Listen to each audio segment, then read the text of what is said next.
SSC 26 শিক্ষার্থীরা, তোমাদের খুব রিসেন্টলি বোর্ড পরীক্ষা শেষ হয়েছে, এটার পর তোমাদের প্র্যাকটিক্যাল এক্সাম। এই প্র্যাকটিক্যাল এক্সামের পর তোমাদের কলেজে ভর্তি পর্যন্ত, তোমার যে ক্লাস শুরু হওয়ার আগ পর্যন্ত তোমাদের লম্বা একটা ছুটি অপেক্ষা করতেছে। অলরেডি সেই ভ্যাকেশন তোমাদের জন্য শুরু হয়ে গেছে বলা যেতে পারে। এই ছুটিটা তোমাদের জীবনের বা তোমাদের স্টুডেন্ট লাইফের সবচেয়ে লম্বা ছুটি, কারণ এরপর তুমি যখন কলেজে অ্যাডমিশন নিয়ে নিবা, সেখানে পড়াশোনা থেকে শুরু করে এরপরে ভার্সিটি অ্যাডমিশন, এবং ভার্সিটিতে তুমি পড়াশোনা করে গ্র্যাজুয়েট হয়ে সেখানে তারপর চাকরি বাকরি বলো বা তুমি পোস্ট ডক করতেছো, এর মাঝে তুমি আসলে কোনো লম্বা ছুটি বলো এরকম একটা ছুটি তুমি কখনই পাবা না। তো একজন স্টুডেন্ট হিসেবে এটাই তোমার আসলে লাইফের শেষ সবচেয়ে বড় এবং লম্বা একটা ছুটি। আমি চাই একজন স্টুডেন্ট এই ছুটিটা প্রপার ভাবে ইউজ করুক, কারণ তুমি যদি এই ছুটিটা খুব ভালোভাবে ব্যবহার না করো বা খুব ভালোভাবে এনজয় না করো, বিলিভ করো এটার রিগ্রেট তোমার তোমার কলেজ লাইফ শেষ হওয়া থেকে শুরু করে ভার্সিটি লাইফ শেষ হওয়া থেকে শুরু করে সব সময় তোমার এটা মনে হবে যে তুমি তোমার আসলে লাইফের এত বড় একটা ভ্যাকেশন খুব ভালোভাবে ইউটিলাইজ করতে পারো নাই, বা জাস্ট হেলায় ফেলায় তুমি কাটাই দিছো। তো আমি একজন তোমাদের বড় ভাই হিসেবে আজকে কিছু কথা বা টিপস শেয়ার করবো, অ্যাটলিস্ট কিভাবে তুমি তোমার ভ্যাকেশনটা আরো ফ্রুটফুল করতে পারো, আরো সুন্দরভাবে তুমি কাটাইতে পারো। ফার্স্ট অফ অল, অনেকে অনেক কথাই বলবে, তবে আমি শুরুতে যেটা বলবো, সামনে ঈদ যেহেতু, নিজের বেস্টটুকু দিয়ে ঈদটাকে, ঈদের মধ্যে আনন্দ করো সব কিছু দিয়ে। সেটা তোমার কাজিনদের সাথে হোক, সেটা তোমার ফ্যামিলির সাথে হোক, প্রত্যেকের সাথে খুব সুন্দর একটা ঈদ তুমি উদযাপন করো। ঈদের মধ্যে ঘুমায় থাকো না, ঈদের মধ্যে খুব হাটে যাও, গরু দেখো, গরু তোমার হলো যে ঈদের দিন নামাজ পড়ে বাকি সব কাজ করো, ঘুমায় থাকো না, খুব সুন্দর একটা ফ্রুটফুল একটা ঈদ তুমি পালন করো। কারণ এইটা এরকম ঈদ তুমি সামনে যখন কলেজে পড়বা, তারপর ধরো যে তুমি অ্যাডমিশন দিবা, এরকম হয়তো ছুটি, এরকম ছুটি সিচুয়েশন তোমার তখন থাকতে নাও পারে। তো খুব সুন্দর করে ফ্যামিলির সাথে বলো, নিজের সাথে খুব সুন্দর একটা সময় কাটাও ঈদের জন্য, ঈদের মধ্যে। এরপর যদি বলি, এই ভ্যাকেশনে বা এই ছুটির মধ্যে খুব বেশি করে ঘোরাঘুরি করো।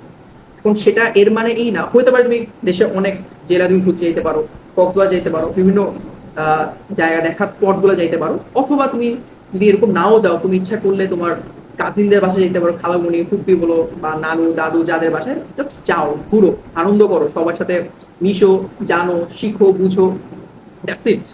ঠিক আছে, এই ঘোরাঘুরিটা করো, কারণ এরকম ঘোরাঘুরি করলেও সবার সাথে দেখবে যে তোমার ভালো একটা বন্ডিং ক্রিয়েট হবে, তোমার নিজেরও মন ফুরফুরে থাকবে। ওকে, এটা খুবই গুরুত্বপূর্ণ। এরপর তুমি যে 3 নাম্বার যেটা করতে পারো, সেটা হচ্ছে এই 3 থেকে 4 মাস এই সময়টার মধ্যে তুমি একটু বেশি বেশি করে বই পড়তে পারো। যে কোনো বই, সেটা হতে পারে থ্রিলার, সেটা হতে পারে উপন্যাস টাইপের, সেটা হতে পারে পর্যটন টাইপ, ঘোরাঘুরি টাইপের, বা ইংলিশ লিটারেচার হতে পারে, যে কোনো কিছু। এটাতে কোনো ধরাবাঁধা নিয়ম নাই, বা এটা কোনো ধরাবাঁধার ব্যাপারটা নাই যে আমি তোমাকে বলবো যে তুমি এই 10টা বই পড়ো, এই 10টা বই পড়লে তোমার লাইফ অনেক বেশি উন্নত হবে। দরকার নেই ভাই এই 10টা বই পড়া, দরকার নেই। তুমি একটা বই পড়ো, 2টা বই পড়ো, 3টে বই পড়ো, অল্প অল্প করে রেগুলার বেসিসে পড়ো, উপন্যাস পড়ো, জানো, দেখো, বুঝো।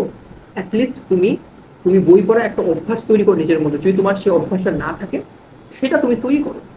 কারণ এইটা ইন ফিউচার তোমার কলেজ লাইফ বলো, ভার্সিটি বলো, তোমার রিসার্চের কাজ বলো, কিংবা তুমি অন্য চাকরি বাকরি প্রিপারেশন নাও, যাই করো না কেন, ইন ফিউচার তোমার এটা খুব ভালো কাজে দিবে।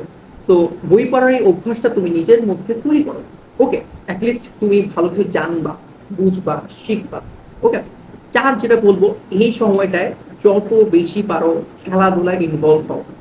স্পোর্টসে ক্রিকেট খেলো, ফুটবল খেলো, ইনডোর গেমসে ক্যারাম খেলো, দাবা খেলো, লুডো খেলতে পারো, যা মন চায় তুমি খেলো। অ্যাটলিস্ট স্কিল শিখো, আনন্দ করো। ঠিক আছে, এই খেলাগুলো এনজয় করো, সবার সাথে খেলো, বুঝো, মিশো। তুমি পারো না, আমি জানি তুমি, আমরা ফুটবল খেলা পাই না, হয়তো আমি খুব একটা পাই না, মনে হইতেই পারে ভাই আমি ক্রিকেট খেলা খুব একটা পারি না, ভাই আমি তো ক্যারাম খেলা পারি না, আমি দাবা খেলা পারি না, তাতে কিছু ভাই, তুমি খেলো, খেলতে খেলতে শিখো। অ্যাটলিস্ট এই সময়টা আনন্দ, মানে তোমার এই যে তোমার স্ট্রেংথ, ফিজিক্যাল যে স্ট্রেংথ, সেটা তুমি আস্তে আস্তে একটু ডেভেলপ করো খেলাধুলার মাধ্যমে। তোমার মধ্যে একটা স্পিরিট তৈরি হবে, একটা পজিটিভ এনার্জি ক্রিয়েট হবে, যেটা তোমার সবচেয়ে বেশি জরুরি, সেটা তুমি করো। ঠিক আছে, আচ্ছা, এবার আমি কিছু শিখার কথা বলবো, যে তুমি এই সময়ে একটু মানে ভ্যাকেশনে এই 3-4 মাসের মধ্যে তুমি শিখতে পারো। শিখলে অ্যাটলিস্ট তোমার জন্য ইন ফিউচার অনেক ভালো, অনেক বেটার তুমি যদি করতে পারো। কারণ এখন কথা হচ্ছে, শিখা তো ইজি, কিন্তু এখন যেটা বলবো সেটা আসলে যতটা না ইজি, তার চেয়ে বড় কথা হচ্ছে হলো তোমাকে খুব একটা ডিসিপ্লিনের মধ্যে যেতে হবে এই 3 থেকে 4 মাস। যেমন আমি তোমাকে যদি বলি, তুমি এই সময়টায় স্পোকেন ইংলিশ এবং ভোকাবুলারির উপর একটা ভালো জোর দিতে পারো। কারণ এটা তোমার কলেজ লাইফে এবং ভার্সিটি লাইফে অনেক বড় একটা ইম্প্যাক্ট রাখতে চলতেছে, খুব বড় একটা ইম্প্যাক্ট রাখবে। তুমি যদি অ্যাটলিস্ট মিডিওকার লেভেলে হইলেও যদি স্পোকেন ইংলিশটা শিখো, জানো, ভোক্যাব 300 400 ওয়ার্ড বা 500 ওয়ার্ড ভোক্যাব তুমি শিখতেছো, সেটা সিনোনিম অ্যান্টোনিম শিখতেছো বা শিখে ফেলো, দেখবা এটা তোমাকে বাকিদের থেকে অনেক বেশি ভালোভাবে আগায় রাখতেছে।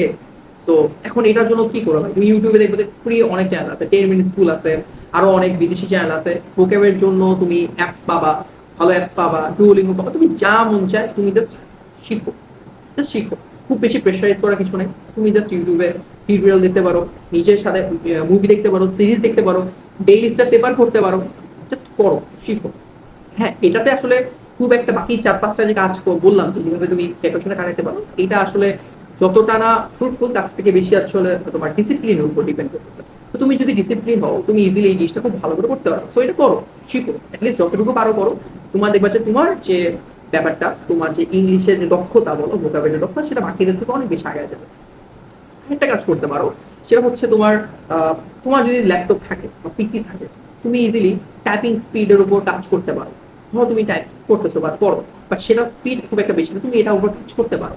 তো এটা একটা ভালো একটা স্কিল হইতে পারে। তো আমি কথা বাকিদের মতো স্কিল নিয়ে কথা বলি নাই বা বলবো না। আমি বলবো তুমি স্পোকেন ইংলিশ যতটুকু পারো, খুব বেশি প্রেশারের কিছু নেই, বা টাইপিং স্পিড যতটুকু পারো করো, কিন্তু আগের যে 4টা থেকে 5টা কাজের কথা বললাম, সেগুলো মাস্ট করো। সেগুলো প্রত্যেকটা কাজ খুব মনোযোগ দিয়ে করো, খুব আনন্দের সাথে করো, যাতে করে তুমি তোমার ভ্যাকেশনটা বেস্ট একটা ভ্যাকেশন কাটাতে পারো। কারণ এই ভ্যাকেশন তুমি আসলে কখনো পাবো না। আমাদের সময় বেসিক্যালি আমরা শুনছিলাম, আমরা হয়তো সেভাবে ইউজ করছি, আমাদের সময় এতটা স্কোপ ছিল না, যতটুকু ছিল ততটুকু দিয়েই ভ্যাকেশনটাকে এনজয় করার চেষ্টা করছি। আমি আমার সময় প্রচন্ড ভাবে খেলাধুলা করছি, কাজিনদের সাথে ঘোরাঘুরি করছি, ফুপিদের বাসায় বলো, খালাবানির বাসায় বলো, খুব ঘোরাঘুরি করছি, বাইরে ঘুরতে গেছি। তো এটা খুব সুন্দর একটা সময় কাটাইছে। তোমাদেরও উচিত খুব সুন্দর একটা এই ভ্যাকেশনটা কাটানো। কারণ একবার যখন তুমি কলেজে প্রবেশ করে ফেলবা, তখন দেখবা যে পড়াশোনার একটা এক্সট্রিম প্রেশার, সেটা বলার বাইরে। আর একটা কাজ করবা না, সেটা একদম ভিডিও শেষেই বলতেছি, এখনই ভাই দয়া করে কোনো কোর্সে প্লিজ ভর্তি হও না। কারণ যে ভাই যাই বলুক না কেন, দয়া করে এখনই কোনো কোর্সে ভর্তি হও না। তুমি এই সময়টা নিজের সাথে কাটাও, নিজেকে সময় দাও, শিখো, জানো, বুঝো। এরপর রেজাল্টটা দিলে, রেজাল্ট দেখ 1-1.5 মাস 2 মাস পর তোমাদের রেজাল্টটা যখন দিবে, এরপর তুমি ডিসাইড করো তুমি কি করবা, তখন তুমি ওপেন, এভরিথিং ওপেন তোমার জন্য। বাট এই অ্যাটলিস্ট রেজাল্ট আগ পর্যন্ত তুমি এই সময়টা যে বেস্টটুকু সময় হিসেবে পার করো। আই গেস আমি আশা করতেছি তোমাদের জীবনের বেস্ট ভ্যাকেশনটা, বেস্ট সময়টা পার করবা এই ছুটিতে। That's it.